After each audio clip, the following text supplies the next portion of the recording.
নমস্কার, আমার বই কথা কয় চ্যানেলে আমি আজ নতুনভাবে আরেকটি গল্প শুরু করছি।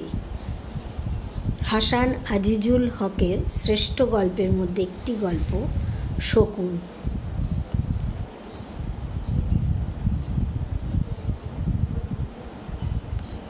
কয়েকটি ছেলে বসেছিল সন্ধ্যার পর তেঁতুল গাছটার দিকে পেছন ফিরে, খালি গায়ে ময়লা হাফশার্টকে আসন করে গোল হয়ে পা ছড়িয়ে গল্প করছিল।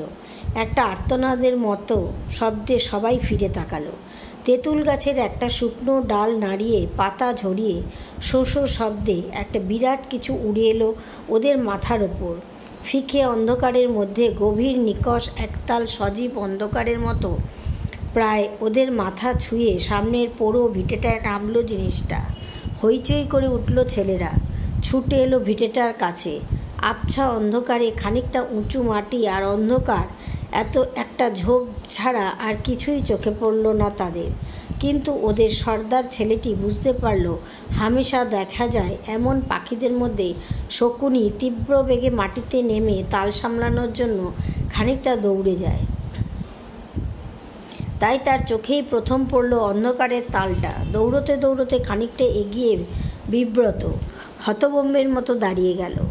অপেক্ষাকৃত ছোট ছেলেটি বলল ভয়চকিত স্বরে, কী রে ওটা? আরও একজন জবাব দিল, মোটেই বুঝতে পারছি না। পাখি ওটো? পাখিটা কি হবে কে জানে। সজেবেলায় কার মনে কি আছে সে বুকে থুতু দিল। অনড় হয়ে রয়েছে অন্ধকারের দলাটা। লুকিয়ে যাওয়ার একটা ভাব। পারলে কোনো বহু পুরনো বটের কোটরে, কোনো নোংরা পুরিসর গন্ধের বিকট আবাসে, কোনো নদীর তীরে চেনা ঝোপের নিচে শেয়ালের তৈরি গর্তে লুকিয়ে যাওয়ার মতলব। শালা, ক্যার মনে কি আছে, ক্যা কি চায়, ক্যার ভাকে ক্যা আসে, চ বাড়ি যাই। দলের মধ্যে গরু চড়ানো রাখাল আছে, স্কুলের ছাত্র আছে, স্কুলের ছাত্র অথচ সুযোগ পেলে গরু চড়ায়, ঘাস কাটে, বীজ বোনে, এমন ছেলেও আছে। তুই তো ভীতু। দেখলাম একটা জিনিস, শেষ পর্যন্ত দেখি দাঁড়া। না, আমি চলে যাব। তুই যা গা, তবে আমরা যাব না। ক্যারে বাড়ি যেছিস? তেঁতুলতলাটা পার হয়ে মজা দেখ গা। স্কুলে পড়ে সেই ছেলেটি বলল, জিনিসটা দেখতে হবে। প্রায় সবাই দাঁড়িয়ে গেল। তারপর বড় ছেলেটা এগিয়ে এলো। অতি সন্তর্পণে পা টিপে টিপে এক জায়গায় নিশ্চল হয়ে দাঁড়িয়ে আছে সমস্ত সুন্দর জিনিসের বিরুদ্ধে বিদ্রোহের মতো সেই কুৎসিত জীবটা। সর্দার ছেলেটি জানত সেটা একটা বড় শকুনি, নির্বাক, নিরুদ্যম, নিরুৎসাহ। একেবারে কাছে এগিয়ে গেল সে, এত কাছে যে হাত বাড়ালে ধরা যায়। শালা, কার মনে কি আছে, কার ভ্যাকে কা আসে, রাখালটা তখনও বিড়বিড় করছে। একটা দমকা বাতাসে অজস্র শুকনো পাতা ঝরে পড়ল। পুকুরের পানিতে প্রথমে মৃদু কম্পন, তারপর আস্তে আস্তে ঢেউ উঠল। কার হাতে থেকে কোথায় ধাতব কিছু পড়ে বিশ্রী অস্বস্তিদায়ক একটা শব্দ হলো। ছেলেটা একদম কাছে গিয়ে দাঁড়ালো, দেখল সত্যিকারেই সেটা একটা শকুনি। আলো থাকতে থাকতে বাসায় ফিরতে পারেনি। এখন রাতকানা। বিকট উগ্র একটা দুর্গন্ধ নাকে এলো, ভাগাড়ের আঁশটে গন্ধ মাখানো। গলিত জন্তুর শব্দদেহের পচা পাকে সে যেন এইমাত্র স্নান করে এসেছে। শকুনি কুকুরের লড়াইয়ের শেষ চিহ্ন এখন একটা ছিটকে বেরিয়ে আসা মোটা খসখসে নোংরা পালক থেকে টের পাওয়া যায়। মারামারি করেছে শালা ঠিক সারা দুপুরবেলা, এখন ধুঁকছে। পল্টু এগিয়ে এলো, পিছু পিছু জামু, এদাই, আরও অনেকে যারা ছিল। পল্টু বলল, শিকুনি লয়? হ্যাঁ, দেখতে পেয়েছিস না? মোল্লা শিকুনি লয় তো, বোধহয় মোড়ল শিকুনি। রাখাল জামু বলল, মেদি না মদা, বলতে পারলে বললি হ্যাঁ। সর্দার রফিক বলল, তুই তো গরু, তাই গরুর মতন কথা বলিস। শকুনটা তখনও দাঁড়িয়ে আছে নিশ্চুপ হয়ে। বোধহয় সে পছন্দ করছে না এই বিরক্তিকর ক্লান্তিজনক পরিস্থিতি। রফিক হাঁক দিল, আয় খানিক মজা করি আর নাচাই খানিকটা ওটোকে। হৈ হৈ করে উঠল ছেলের দল। বাড়ি যাবার ইচ্ছা, অথচ ভয়ে তেঁতুলতলাটা পার হতে পারছে না সেই যে ছেলেটি, সেও চেঁচিয়ে উঠল। রফিক এগিয়ে শকুনিটার ডানা ধরে ফেলল। ততক্ষণে চেতে উঠল কুৎসিত পাখিটা। অত সহজে সে ধরা দিতে চায় না। নোংরা বিরাট দুটো পাখা মেলে বিচ্ছিরি নৌকোয়ালা পা দুটো চরম ক্ষিপ্রতার সঙ্গে চালিয়ে দৌড়তে শুরু করলো সে গায়ের সরু গলিটার মধ্যে দিয়ে।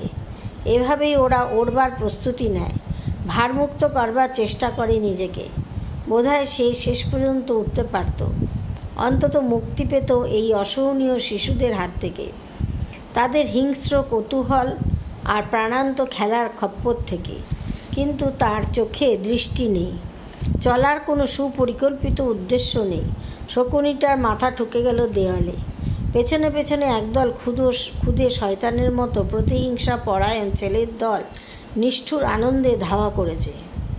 কিন্তু পাখিটা পার হতে পেরেছে অন্ধকার গলিটা, কারণ গলিটা কানা গলি নয়। গলির দুপাশের দেওয়ালের ফুটোয় যে সাপগুলো গ্রীষ্মের গরমে গলা বের করে থাকে ও প্রতীক্ষা করে, যদি তারা সেই অবস্থায় থাকতো তাহলে নিশ্চয়ই মাথা আবার গুটিয়ে নিয়েছে।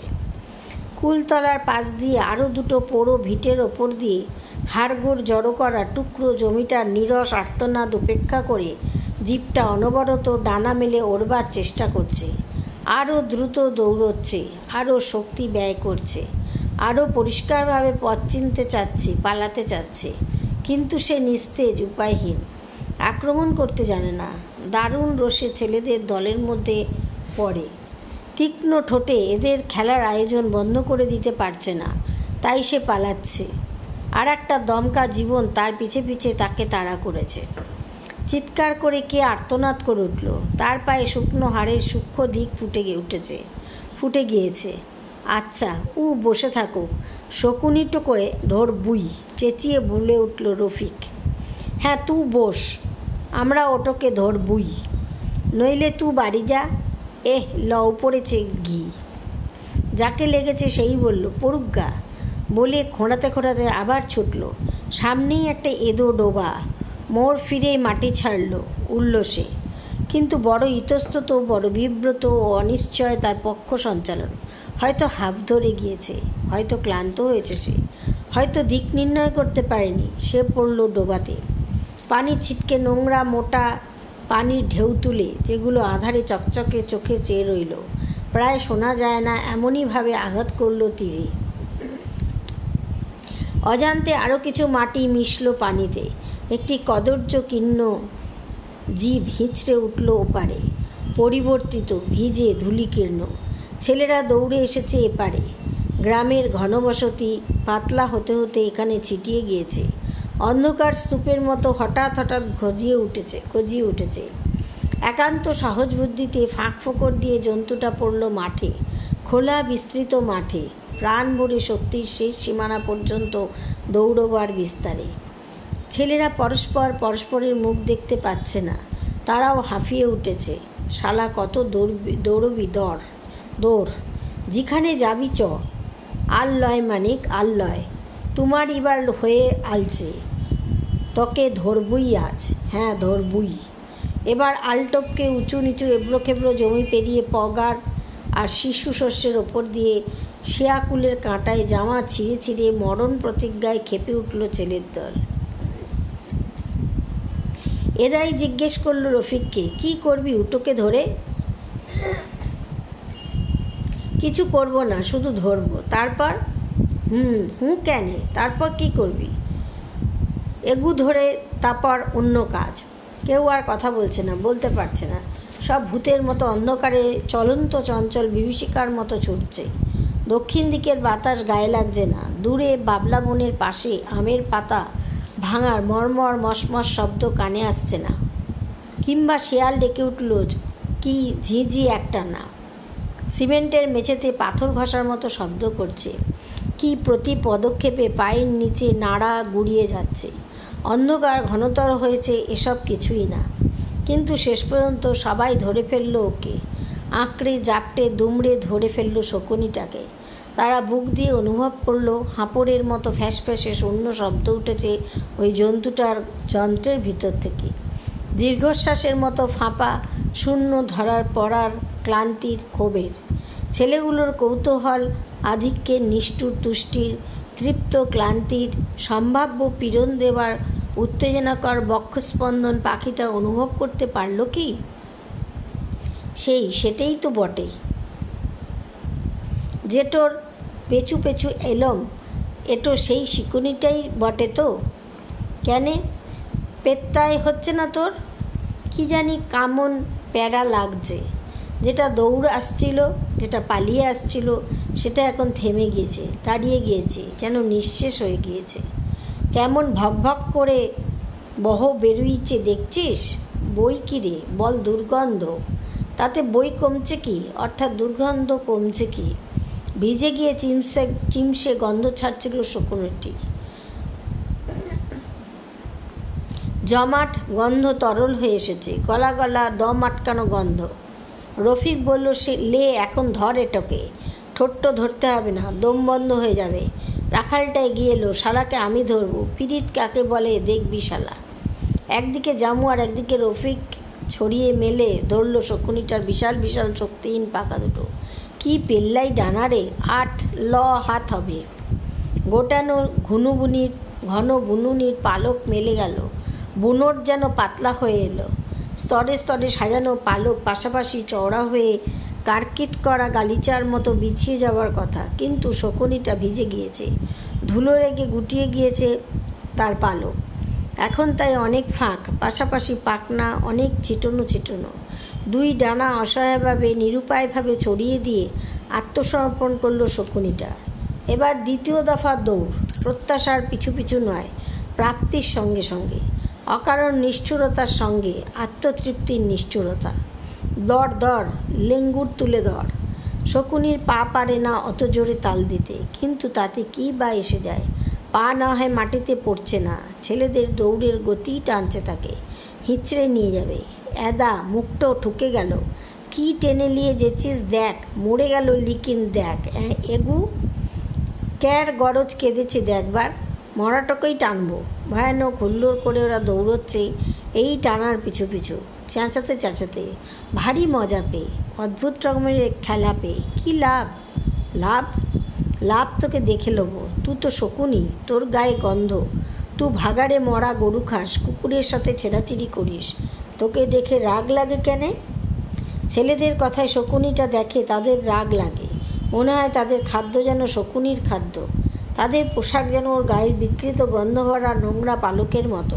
সুৎখোর মহাজনের চেহারার কথা মনে হয় ওকে দেখলেই। নইলে মহাজনকে লোকে শকুনি বলে কেন?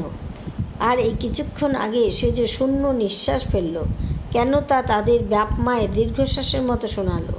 কেন মনে হয় শকুনিটার বদহজম হয়েছে? যে ধূসর রঙটা দেখলেই মনটা দমে যায়, তার সঙ্গেই এর রঙের এত মিল থাকবে কেন? প্রায় জীবন্ত, অপরাধ করে ফেলে দেওয়া যে শিশুলোকে গর্তে, খানা ডোবায়, তেঁতুলতলায় ছেলেরা দেখে, না বোঝার যন্ত্রণায় মন যখন করুণ হয়ে ওঠে, কেমন জানি এইসব শিশুগুলিকে ভাই বোন বলে মনে হয়। তখন তাদের কচি মাংস খেতে এর এত মজা লাগে কিসের?